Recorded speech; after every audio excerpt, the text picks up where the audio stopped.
आजमगढ़ में मतगणना से पहले सपा प्रत्याशी धर्मेंद्र यादव ने की प्रेस कॉन्फ्रेंस। धर्मेंद्र यादव ने सीनियर नेताओं के साथ डीएम को दिया ज्ञापन। धर्मेंद्र यादव ने कहा कि हमने अधिकारियों से मांगा था कि किस विधानसभा में कितना वोट पड़ा है।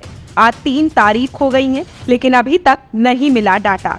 धर्मेंद्र यादव ने कहा कि कल इंडिया गठबंधन की बनेगी सरकार। में प्रेस के माध्यम से पूरे देश के सामने जिस तरीके से बीजेपी के लोगों ने चीज़ों को चौपट किया है, बेरोज़गार नौजवानों की बेरोज़गारी को लगातार बढ़ाया है, महंगाई को लगातार बढ़ाया है, हर तरीके की हमारी माताओं बहनों के सम्मान स्वाभिमान को घटाया है, हर तरीके की जो चुनौतियां पेश की हैं उसके बारे में आज राष्ट्रीय अध्यक्ष जी ने लखनऊ में सब बातें की हैं। मैं उन्हीं की बातों को आगे बढ़ाते हुए मैं आज इस मौके पर कहना चाहता हूं कि जो बीजेपी की नीतियां कार्यक्रम जन विरोधी रहे, उसी जन विरोध का परिणाम है कि आजमगढ़ में जहां हमारे पास 10 के 10 विधायक हैं विधानसभा के अंदर, वहीं लोकसभा के अंदर भी दोनों के दोनों सांसद लगभग कल इस समय तक निर्वाचित हो चुके होंगे। ये आजमगढ़ के लोगों का आशीर्वाद है। उस आशीर्वाद को न केवल मैं कृतज्ञतापूर्वक स्वीकार करता हूँ, बल्कि उन्हें विश्वास दिलाता हूँ हर उम्मीद और आशा को पूरा करने का काम करूँगा। जहाँ तक काउंटिंग को लेकर या एग्जिट पोल को लेकर, आप में से बहुत सारे लोग जानते होंगे जो लोग एग्जिट पोल किए हैं, मेरी उनमें से कई लोगों से बात हुई, नाम नहीं खोलूँगा। जो उन्होंने कल परसों दिखाया है उससे 2 गुना 3 गुना इंडिया गठबंधन की सीटों को वो स्वीकार कर रहे हैं। और मैं कह सकता हूं कि जनता का ऐतिहासिक फैसला कल समाजवादी पार्टी और इंडिया गठबंधन के पक्ष में आ रहा है। अकेले उत्तर प्रदेश से कम 60 सीटें जीत के इंडिया गठबंधन देश के अंदर सरकार बनाने जा रहा है। पूरे देश के पैमाने पर लगभग 300 सीटें इंडिया गठबंधन की जीत की आ रही हैं।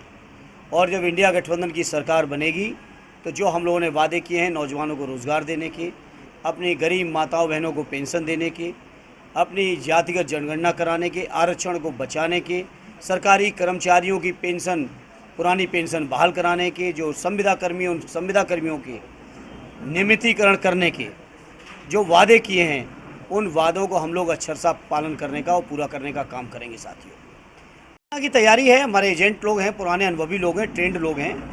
सरकार नहीं बनती तो क्या ईवीएम ही जिम्मेदार रहेगा? अगर मगर की बात ही नहीं, सरकार बन रही है। कल 4 बजे बात करेंगे आपसे, इसी समय कल बात करेंगे। इतना कमजोर कॉन्फिडेंस थोड़ी है हमारा अपने लोगों के ऊपर। एग्जिट पोल जो आप बात कर रहे हैं कि नकार दिया गया है, तो क्यों ऐसा किया जा रहा है? देखिए, एग्जिट पोल के लोग तो अब क्यों मीडिया वाले करते हैं, क्यों चैनलों का बहिष्कार करना पड़ता है, क्यों एग्जिट पोल ने कितने बार गलत निकला। इसी तरह से मैं कहना चाहता हूँ, ये एग्जिट पोल 100% गलत जाएगा।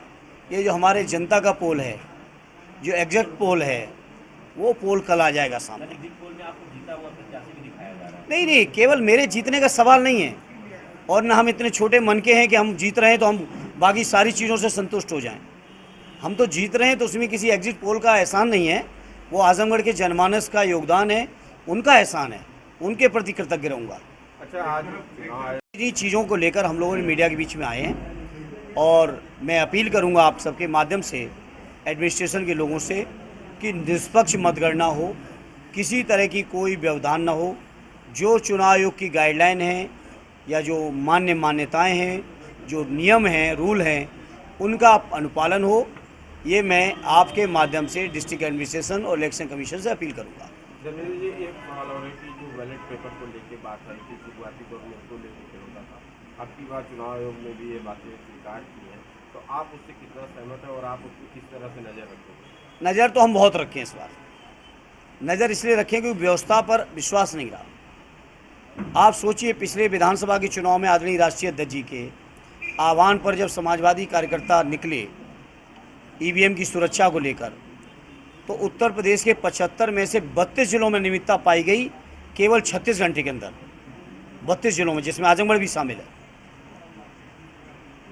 32 जिलों में नियमितता थी। तो इसलिए अब प्रशासन के लोगों को अतिरिक्त प्रयास करना चाहिए निष्पक्षता का। हालांकि वो जिनके अंडर में है वो कहाँ कर पाएंगे। कल की शुरुआत कैसे करेंगे? शुरुआत काउंटिंग में जाएंगे, और पहले राउंड से आखिरी राउंड तक आजमगढ़ के लोगों का आशीर्वाद इतना रहेगा कि लगातार लीड बढ़ती जाएगी। और आप लोग अध्यक्ष जी, और स्वागत है सभी मीडिया के साथियों का।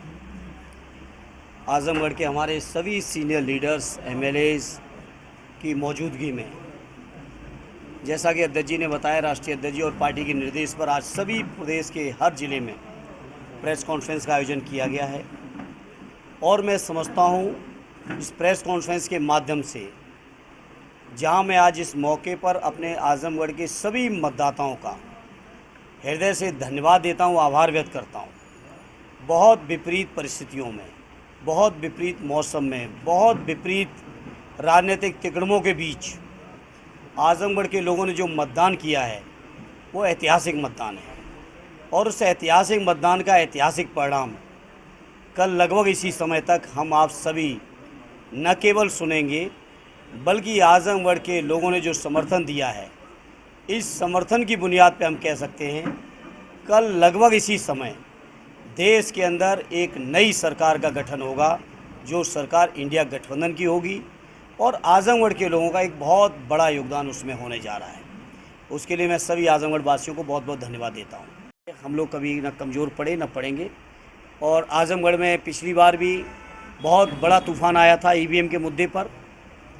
इस बार भी आजमगढ़ में इस तरह करने की कोशिश की जा रही, लेकिन जैसी 10 की 10 सीटें हम लोग पिछले चुनाव में जीते हैं, वैसे ही 10 विधानसभाओं में बढ़त बनाते हुए अपनी दोनों लोकसभाएं हम जीतने का काम करेंगे। आपका डेलीगेशन डीएम से भी मिला है आज जिलाधिकारी कार्यालय में पहुंचा, क्या वार्ता हुई? इन्हीं बातों को जो मैंने बताया 17C पर हमने बात की।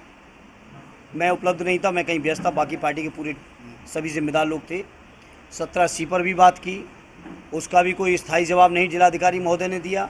इसी तरह से जो टर्नआउट का हमने डिटेल मांगा, जो आप लोगों पर पास उपलब्ध नहीं है, उसका भी अभी तक नहीं दिया। लिखित रूप पे मांगा तो न तो हमारी एप्लीकेशन को रिजेक्ट किया और न हमारी एप्लीकेशन पर कोई कार्रवाई की।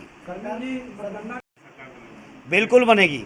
हम लोग जनता के बीच रहे, लगातार रहे। जिस तरह से जनता के अंदर आक्रोश है, नौजवानों में रोज़गार को लेकर, हमारे बुज़ुर्गों में तमाम तरीके के सम्मान को लेकर, हमारे जो जातिगत जनगणना को लेकर, जो संविधान के ऊपर खतरे हैं उसको लेकर, जो लोकतंत्र बचाने की बात है उसको लेकर, मैं पूरे चुनाव के दरमियान का और आज फिर मीडिया के साथियों दोहराऊंगा आपको, लोकतंत्र ख़त्म होने की सबसे पहली शुरुआत की जाएगी, मीडिया के ऊपर बैन किया जाएगा। आसपास के जो कई राष्ट्रों में जो है, हम लोगों के पड़ोसी राष्ट्रों में जो व्यवस्थाएँ हैं, चाहे वो चाइना हो या रसिया, इसी तरह की व्यवस्था आप लोगों के लिए भी होगी सबसे पहले।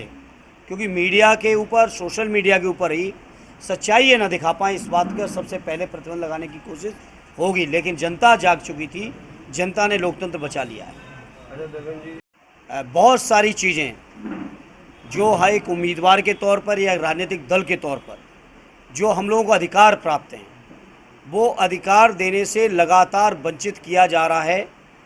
जिला प्रशासन तो मामूली तौर पे शामिल है, लेकिन प्रदेश के शासन, प्रदेश के मुख्यमंत्री और देश के तमाम बड़े बड़े लोग मिलके हम लोगों के उम्मीदवारों और प्रत्याशी और पार्टी के अधिकारों से वंचित कर रहे हैं। उदाहरण के तौर पे मैं कहता हूँ, प्रावधान है आरपी एक्ट में कि 17C हर एजेंट को उपलब्ध कराई जाएगी, हर पॉलिटिकल पार्टी के सभी एजेंटों को उपलब्ध कराई जाएगी। लेकिन मैं समझता हूँ आजमगढ़ में बहुत सारे बूथों पर 17C उपलब्ध नहीं कराया गया, हमारे लोगों ने संघर्ष करके हासिल किया है। इसी तरह से जो टोटल टर्नआउट होता है पोलिंग और स्क्रूटनी के बाद जो एक प्रोफार्मा मिलना चाहिए विधानसभा बार, मीडिया के पास भी रहता है, पॉलिटिकल पार्टीज़ के पास भी होता है, उम्मीदवारों को भी उपलब्ध कराया जाता है। मीडिया के किसी साथी को, जहाँ तक मुझे अंदाज़ है, नहीं उपलब्ध कराया गया होगा कि किस विधानसभा में कितना वोट पड़ा है। अगर किसी को उपलब्ध कराया गया हो तो मैं खुद चाहूँगा, किसी को उपलब्ध कराया गया हो तो मैं खुद आपसे मांगता हूँ, जबकि ये पब्लिक डोमेन में ये डॉक्यूमेंट है जो मीडिया के लोगों के बीच में, आम पब्लिक के बीच में या उम्मीदवार के तौर पर या पॉलिटिकल पार्टीज़ को रूटीन में ही उपलब्ध कराया जाता है। और यहाँ 25 तारीख को वोट पड़े हैं, 26 से हम लगातार मांग रहे हैं।